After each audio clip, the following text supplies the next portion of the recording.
Hi everyone, welcome back to Shine Classes. First of all good evening. कैसे हैं आप सब? होपफुली आप अच्छे हैं, बढ़िया हैं, स्वस्थ हैं, मस्त हैं, खुश हैं। चलिए आज शुरुआत करते हैं आज की इस क्लास की, जहाँ पर हम बहुत ही इंटरेस्टिंग सब्जेक्ट को फिर से स्टार्ट कर रहे हैं। फिलहाल के लिए हमने ये टॉपिक तो स्टार्ट कर ही दिया था। कुछ चीज़ें इसमें थी जो हमें पढ़नी थी, समझनी थी, जो हमने अभी तक नहीं पढ़ी थी, नहीं देखी थी, तो उसको हम 1 बाय 1 करके कवर करेंगे। ठीक है। अब जैसे कि आपको मैंने सोशल साइंस की क्लास में सभ्यताओं का टॉपिक बताया था। सभ्यताओं में 3-4 सभ्यताएं थी, तो दो तीन हमने कर ली थी और हमें ये करनी है। तो ये ज़्यादा फेमस सिंधु घाटी सभ्यता ही है। खूब आपको फोकस जो करना है वो उस पर करना है। उस पर इन द सेंस ये है कि ज़्यादा क्वेश्चन बनते हैं, उस पर ज़्यादा चीज़ें आती हैं, आपको वो चीज़ें खूब पढ़नी होंगी, मल्टीपल टाइम रिवीजन करना होगा। तो ऐसी चीज़ें उसमें रहती हैं, तो ये आपको क्लियर होना चाहिए। ठीक है। नहीं पता है, ध्यान से सीखिए, समझिए, तो चीज़ें क्लियर हो जाएंगी। तो आपका ये एक सेक्शन हो गया। लाइक शेयर सब्सक्राइब करना बिल्कुल नहीं भूलना है, ध्यान से, इम्पॉर्टेंट है ये भी बहुत ज़्यादा।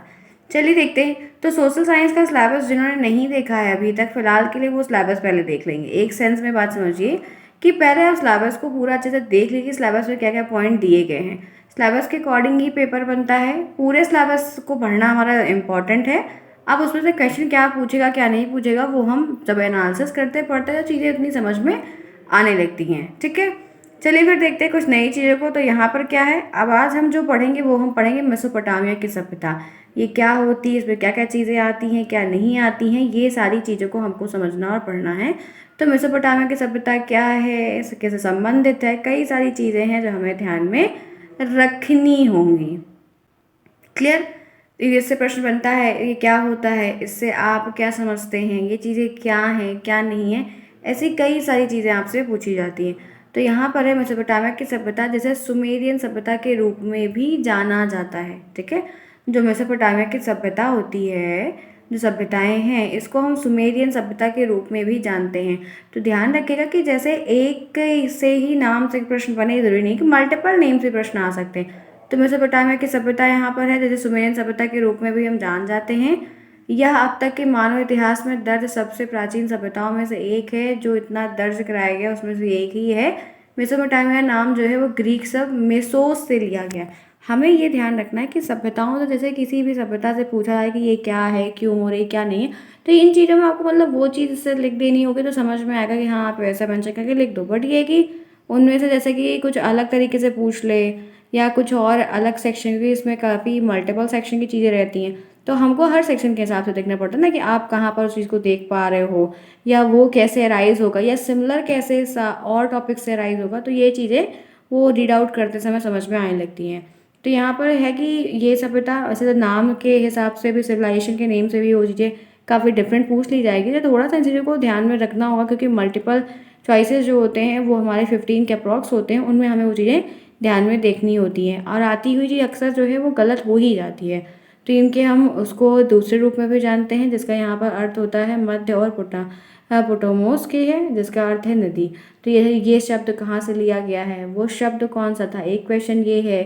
किस जगह का है, वो जगह का भी शब्द है, उसकी मीनिंग क्या है। तो मतलब आप देख रहे हो कि अलग अलग क्वेश्चंस बन रहे हैं। ठीक है। इतना फिलहाल मैंने क्लियर बता दिया है, बाकी आप देख सकते हैं यहाँ पे लिखा हुआ है मेसोपोटामिया यूफ्रेट्स और टाइग्रिस नदी के बीच में स्थित है। ये भी आ सकता है। तो थोड़ा सा अलग पढ़िए, मतलब समझ रहे हैं, थोड़ा सा कुछ चीज़ें जो लग रही है कि क्लिक बेट है कि नहीं, मतलब ये क्वेश्चन बन जाएगा, उन चीज़ों को पढ़िए। इंपॉर्टेंट चीज़ को बार बार रिमेंबर करिए, बहुत ज़्यादा नहीं, वो हमें बस सेलेक्टिव चीज़ें पूछनी आती है, वही अगर हमारे दिमाग में बैठ गई तो फिर कोई दिक्कत नहीं होती है। तो आपका देखो ये प्रश्न है, दिख रहा है, हाईलाइट कर रही हूँ, ये है, बिल्कुल है, ये मीनिंग है, बिल्कुल है, ये आपके ये दो आप नेम देख रहे हो, ये भी यहाँ पर है। ठीक है। जो अब इराक का हिस्सा है, कहाँ का, करंटली अगर देखा जाए तो वो इराक का हिस्सा है। यह सभ्यता प्रमुख रूप से अपनी समृद्धि, शहरी जीवन, विशाल साहित्य, गणित और खगोल विज्ञान के लिए जाना जाता है। तो ये चीज़ें आपको ध्यान में रखनी होगी, इम्पॉर्टेंट है। ध्यान से आगे बढ़ते हैं। कैसी थी सुमेरियन सभ्यता, कैसी थी सुमेरियन सभ्यता, ये पूछा जाता है। तो चलिए कुछ चीज़ें इसमें हैं जो इम्पोर्टेंट है, अगर प्रश्न बन रहा है तो हम देख लेंगे। मेसोपोटामिया सुमेरियन सभ्यता को विश्व की सबसे पुरानी सभ्यता माना जाता है। फिलहाल सभी सभ्यताओं में यह बात लिखी रहती, तो कॉमन सी स्टेटमेंट है। आप भी जैसे किसी की शुरुआत कर रहे हैं, हम क्या करते हैं, जैसे कि सिविलाइजेशन है, कई सारी चीज़, तो जो एक टॉपिक मल्टीपल टाइम दिया गया है तो कुछ चीज़ें हम उनकी लाइन भी उठाकर उसमें कॉपी पेस्ट करते हैं तो प्रॉब्लम नहीं होती। सही एक ही जैसी चीज़ें होती हैं, बस ये है कि हर सभ्यता, हर काल आगे आगे जैसे बढ़ता जा रहा है, कोई ना कोई रेजोनेट किया होगा, कोई ना कुछ उसमें नया रहा होगा, कुछ चीज़ें ऐसी रहती तो माइंड में कुछ थॉट प्रोसेस ऐसे लेके चलो चीज़ें आपके समझ में आ जाएंगी अपने आप। तो यहाँ पर है मेसोपोटामिया सुमेरियन की सभ्यता को विश्व की सबसे पुरानी सभ्यता माना जाता है। इस समय यहाँ पर कहेंगे ईसा से ये 3500 वर्ष पूर्व इसको माना जाता है। ठीक है, इनकी ये जो डेट है 100% तो नहीं कहूँगी कि आएगी बट 50 कह सकते हैं। तो इतिहासकारों का मानना है कि सुमेरी लोगों के भारत और चीन के साथ बहुत ही घनिष्ठ और व्यापारिक संबंध थे, ये समझना है। इतिहासकार यहाँ पर लैंगडन के अनुसार ध्यान से देखा जाए तो मोहनजोदड़ो सभ्यता की लिपि और मोहरे, जो लिपि हैं, जो मोहरे हैं, जो सुमेरी लिपि है, मोहरों से मिलती जुलती सारी चीज़ें जो कुछ भी हैं उनको ध्यान में रखना है क्योंकि वो स्पेशल है, वो उस सभ्यता के लिए स्पेसिफिक है, रेलेवेंट है। तो ये चीज़ें आपको क्लियर होनी चाहिए। शहरीकृत दक्षिण भूमि में सुमेर और अक्कड़ कहा जाता है। भूमि की पहली अगर हम बात कर लेते हैं, भूमि की पहली ज्ञात भाषा सुमेरिया थी। फिर यहाँ पर है अक्कादियन स्पीकर के आने पर इन्होंने धीरे धीरे 2400 ईसा पूर्व के आसपास में अक्कादियन द्वारा बल, देखो ये जो चीज़ लिखी हुई इसमें कोई प्रश्न नहीं है, कोई प्रश्न नहीं है, लेकिन ये ध्यान रखो कि जैसे आप बड़ा प्रश्न लिख रहे हो या एक ही टॉपिक से 3-4 प्रश्न आ रहा है तो कुछ चीज़ें आपको अलग लिखनी होगी, तो उस चीज़ों के लिए आपको थोड़ा सा ध्यान रखना होगा। नहीं पता है तो उसको सीखिए और समझिए। आगे बढ़ते हैं। सुमेरी निवासी ने आस्तिक और मूर्ति पूजा रखती, ये चीज़ें आप इनकी सभ्यता में या इनके बारे में जब लिखने को आए, इनके परिचय देने को आए, तब ऐसी लाइन को आपको इंक्लूड करना है। मैं आपको जैसे प्रश्न तो करवाऊंगी कि मतलब क्या होता है, इनकी सभ्यताएं क्या हैं, इनमें चीज़ें सब बताएंगे, लेकिन जब आप पढ़ाई कर रहे हैं तो कुछ चीज़ों को जब मैं बोलती जाती हूँ कि ये हाईलाइट कर लो, ये ऐसा प्रश्न वहाँ पर आंसर लिख सकते हो आप लोग, तो वो ध्यान रखिए ना। तो यहाँ पर है सुमेरी निवासी आस्तिक और मूर्ति पूजक थे। आस्तिक थे यानी कि नास्तिक नहीं थे, भगवान में बिलीव करते थे, वो उसमें पूजा पाठ करते थे। और एक बात इसमें ये भी लिखी कि मूर्ति पूजक थे। ठीक है, तो यहाँ पर वो भी मंदिर का निर्माण कर सकते थे, उनमें से इस देवताओं की मूर्तियाँ स्थापित कर उनकी पूजा अर्चना वगैरह भी सब प्रॉपर किया करते थे। जो भी चीज़ें हैं, मूर्तियाँ हैं, देवताएं हैं, सब कुछ पूजा करना, पाठ करना, जो भी उनमें चीज़ें हों उनको ध्यान में रखना, वो काफ़ी बखूबी करते थे। देखिए, आपको जो क्वेश्चन या जो भी चीज़ें पूछी जाएंगी, ठीक है, समझ रहे हैं, बस इतना आपको ध्यान रखना है। बहुत बेसिक सी बात आपसे पूछी जाएगी कि आपको ध्यान रखना मेसोपोटामिया की सभ्यता क्या है, मेसोपोटामिया की सभ्यता किसे कहते हैं, मेसोपोटामिया की सभ्यता से आप क्या समझते हैं, क्या होता है, क्या नहीं होता है। ऐसी छोटी छोटी चीज़ें आपसे पूछी जाएंगी और आपको उन सब में कुछ एक जैसा ही बहुत सारा मिलता जुलता वहाँ पर आपको लिखना होगा। ठीक है, समझ में आई बात। इनसे आपके एमसीक्यूज भी बनेंगे। ये जो पेपर है, आपको जिन्हें नहीं पता है मैं फिर बता रही हूँ, 50 नंबर का पेपर होगा। 50 नंबर में 15 आपको ऑब्जेक्टिव आई। ये ऑब्जेक्टिव जिस भी स्टूडेंट का पूरा सही रहेगा उसको फिर बैक नहीं, क्योंकि जो एग्जामिनर कॉपी चेक करते हैं वो इस पे ज़्यादा फोकस करते हैं। 15 ऑब्जेक्टिव आपने सही कर लिया, बाकी 6 आपके और जो हैं वो आपको थोड़ा ध्यान में रखने होंगे, चीज़ें आपके लिए आसान होती जाएंगी। तो ये आपका मैंने यहाँ पर काफ़ी बढ़िया तरीके से आपको बता दिया, समझा दिया। अब इसमें ये ध्यान रखना है कि 25 के नीचे मत ले आइएगा। 24 आएगा तो आपका रिजल्ट बैक दिखाएगा, 25 के ऊपर आएगा तो अच्छा दिखाएगा। एक बात और बताना चाहती हूँ कि 50 नंबर के 3 पेपर होंगे। जिस भी स्टूडेंट्स ने इन तीनों पे पकड़ बना ली है, मैथ तो पासिंग है, ठीक है, मैथ में बच्चे अच्छा करके आए तब भी उनको पासिंग नंबर मिलता है। तो मैथ पे आप सोचो कि मैथ पे खूब बनाओ तो ये 25 नंबर का ही होगा। ये मैथ को पास करना है और इन सब पे परसेंट बनाना है, ये ध्यान रखिए। सबसे इम्पॉर्टेंट ये तीनों पेपर है क्योंकि इसमें हम बी कॉपी भी लेते हैं, भर भर के लिखते हैं, चीज़ें थ्योरेटिकल होती है, नंबर काफ़ी होता है, मैथ हम पास करते हैं। क्योंकि 25 नंबर के पेपरों में हमें उतने नंबर नहीं मिलते हैं जितना हमको 3 पेपरों में मिलते हैं। तो 50 नंबर के तीनों विषय के नोट्स बनाइए, उनको पढ़िए, ये सबसे ज़्यादा इंपॉर्टेंट है। 5 सब्जेक्ट इंपॉर्टेंट है, 3 ये इंपॉर्टेंट है, एक मैथ और एक संस्कृत इंपॉर्टेंट है। जिसको संस्कृत आती है उनको कंप्यूटर वो दिक्कत करता है, तो इन चीज़ों को ध्यान में लेकर चलिए ताकि गलतियाँ ना हो। ठीक है, तो ये मैंने आपको यहाँ तक बता दिया। फटाफट क्लास को लाइक करिए, फिर आगे बढ़ते हैं और भी इंटरेस्टिंग जो टॉपिक है वो करेंगे। और आपके सोशल साइंस में जो सभ्यता का टॉपिक है ये भी यहाँ पर ओवर होगा। इसके बाद का जो टॉपिक है वो हम नेक्स्ट क्लास में डिस्कस करेंगे क्या है, लेकिन उससे पहले लाइक तो बनता है, क्योंकि शालिनी क्लासेस में आना है तो लाइक ज़रूर करना है। टेलीग्राम ज्वाइन करिए, बिल्कुल करिए, उससे आपको हर क्लास का लिंक मिलेगा।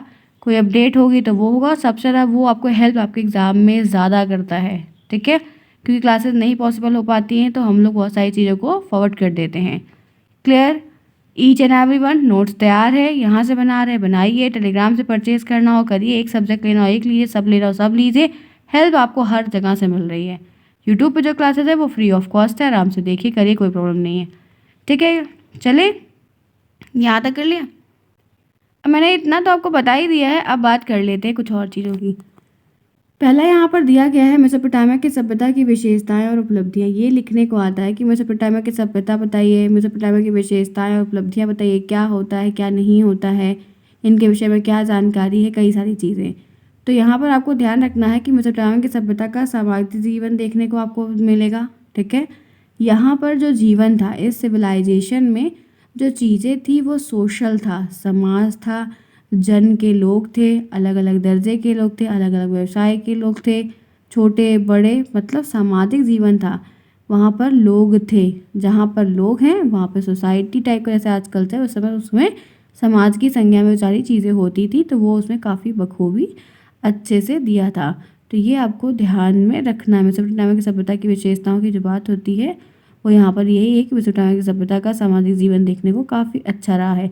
अन्य सभ्यताओं की अगर हम बात करते हैं, अन्य सभ्यताओं की भांति मेसोपोटामिया का समाज भी 3 वर्गों में डिवाइड था। जैसे आप अभी बहुत कुछ पढ़े हैं, आगे और भी सेमेस्टर में पढ़ेंगे तो आपको पता चलेगा कि इन सभ्यताओं में भी डिवाइडेशन वगैरह प्रॉपर तरीके से चलता चला आ रहा था, जो कि आज भी देखने को अलग अलग जगह पर मिलता है। तो इनकी जो कैटेगरी डिवाइड है, ठीक है, वो 3 है। एक उच्च वर्ग है, एक मध्यम वर्ग है और एक निम्न वर्ग है। ये तीनों जो है वो बहुत इंपॉर्टेंट है। मेसोपोटामिया की सभ्यता में सोशल समाज था, सोशल समाज के हिसाब से अलग अलग व्यवसाय के लोग थे, अलग अलग दर्जे के लोग थे। तो एक उसमें उच्च वर्ग था, एक उसमें मध्यम वर्ग था और एक उसमें निम्न वर्ग था, जो कि काफ़ी ज़्यादा महत्वपूर्ण और इम्पॉर्टेंट रहा है। तो ये आपको मैंने बता दिया है, इसको देखिए, सीखिए, समझिए, सुनिए और करिए। अब हम बात कर लेते हैं कुछ और आगे। देखिए, उच्च वर्ग में शासक की बात है, जो शासक हैं, जो चला रहे थे, देख रहे थे, पालन कर रहे थे, करवा रहे थे वो सारी चीज़ें। फिर अधिकारी उसमें आ रहे हैं, पुरोहित उसमें आ रहे हैं, सामंत का स्थान हुआ करता था, ठीक है। मध्यम वर्ग में किसान हैं जो काम कर रहे हैं, किसी दूसरे का कर रहे हैं, या वह वैसा अपना ही सरका शिल्पकार है, व्यापारी वर्ग के लोग हैं, ये आते थे। निम्न वर्ग में वो दास जो सर्वेंट होते हैं वो लोग आया करते थे।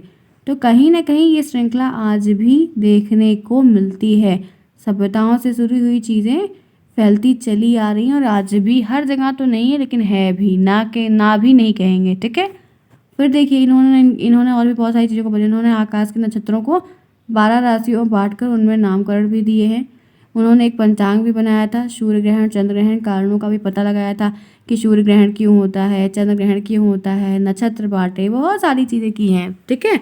देखो, आपको इतनी सारी सभ्यताएं बताएंगे, इससे संबंधित प्रश्न भी करवाएंगे ना, तो आपको फिर आसान से लिखने में हो जाएगा, दिक्कत नहीं होगी। अभी लग रहा है कि मैम कैसे याद करेंगे, हो जाएगा, पढ़ो बस, समझो, कुछ कुछ क्लिक कर दो। जैसे ये है कि देखो सूर्य ग्रहण का कारण क्या था, ये पता कर रहे थे, चंद्र ग्रहण कैसे हो रहा है, कैसे नक्षत्र बटा है, क्या है, कितने वर्ग बटे हैं, तो किसी में आपको 3 वर्ग मिलेगा, ठीक है, समझ रहे हैं, किसी में आपको 4 मिलेगा।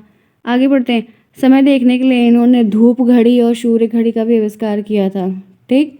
मेसोपोटामिया की सभ्यता के अंतर्गत सुमेरियन, बेबीलोन और असीरियन की सभ्यताओं का भी विकास हुआ था। इसके अंदर भी बहुत सारी छोटी छोटी सिविलाइजेशन इनके बाद मतलब उभरी हैं, ठीक है। समझ में आई बात है यहाँ तक? देखो, चीज़ें सिंपल हैं, टफ नहीं है, लेकिन थोड़ा 1-2 बार 3 बार चीज़ों को देखना होगा। एक बैग किसी को नहीं आता है, नहीं तो फिर आप लोग अलादीन का चिराग ना हो जो सब एक बार में ही गप्पा गप्पा रट्टा मार लो। देखो भाई, सिंपल सी बात है, एकदम सटीक फंडा है, सिंपल समझो, हो जाएगा, लिख लोगे सभी लोग। क्लियर हुआ? समझ में आई बातें? फिर देखिए क्या लिखा हुआ है। मेसोपोटामिया के लोग अपने भोजन में गेहूँ, जौ की रोटी, दही, मक्खन, फल आदि प्रयोग करते थे, खजूर के से आटा, ठीक है, चीनी, पीने के लिए शराब वगैरह, मांस मछली सब कुछ, मतलब खाने पीने की काफ़ी व्यवस्था थी। जंगल वगैरह रहता था, बहुत सारी चीज़ें रहती थी, खाते पीते थे। ठीक है, अब बात कर लेते हैं इनका धार्मिक जीवन कैसा था। तो मैंने आपको पहले ही बताया था। तो यहाँ पे है कि इस सभ्यता का धार्मिक जीवन बहुत ही उच्च कोटि का था और समाज के जितने भी लोग हैं, देवी देवता हैं, उनमें विश्वास करते थे। इस सभ्यता का प्रमुख जो सूर्य देवता को मानना, वायु देवता को मानना, चंद्रदेव को मानना, आकाश देवता को मानना, मतलब मूर्ति पूजक भी थे। साथ ही साथ जो देवता थे उनको भी ये लोग मानते थे, पूजा अर्चना ये सब काम बराबर किया करते थे। फिर यहाँ पर है मेसोपोटामिया के लोग अपने देवी देवताओं को प्रसन्न करने के लिए पशुओं की बलि चढ़ाते थे। भी एक कल्चर चला आ रहा था, आज भी बहुत सारे लोग करते हैं। तो देवी देवताओं को खुश करने के लिए पशुओं को मारकर उनकी बलि वगैरह चढ़ाया करते थे। ठीक है, कृषि और व्यापार के सेक्शन के अगर हम देख लेते हैं क्या था कैसे था, तो मेसोपोटामिया की सभ्यता के लोगों का प्रमुख व्यवसाय जो था वो कृषि था। एग्रीकल्चर का ये काम करते थे। हालांकि बारिश की कमी ने नदी घाटियों से दूर की भूमि में खेती करना बहुत मुश्किल बना दिया था। इसी कारण से क्षेत्र के निवासियों को एक कुशल सिंचाई प्रणाली का निर्माण करना पड़ा था और उनकी भूमि पर पानी ला सके। सिंचाई में सुधार के लिए उन लोगों ने बहुत सारी तकनीकी, देखिए हर चीज़ का व्यवसाय है तो हर चीज़ की व्यवस्थाएं तो होती नहीं है। तो ज़रूरत जब पड़ती है तो हम उसके हिसाब से उस चीज़ को बनाते हैं, करते हैं। तो लोगों ने रास्ते बनाए ताकि नदी घाटी का पानी वहाँ तक आ पाए, क्योंकि बारिश इतना होती नहीं थी। तो हो सकता है कि आप सिंचाई कैसे होगी, इंसान सिंचाई करेगा तो खाएगा करेगा। तो व्यवसाय वगैरह के लिए भी चीज़ें वो लोग खुद से ही करने का प्रयास करते थे। सिंचाई में सुधार के लिए उन लोगों ने बहुत सारी तकनीकी को बनाया। मेसोपोटामिया के लोग पहिया और हल के आविष्कारक थे। इन्होंने पहिया का बनाया, इन्होंने हल को बनाया। इन सबसे जो है उन चीज़ों को जोतने में, काम करने में काफ़ी मदद मिलती थी। क्लियर?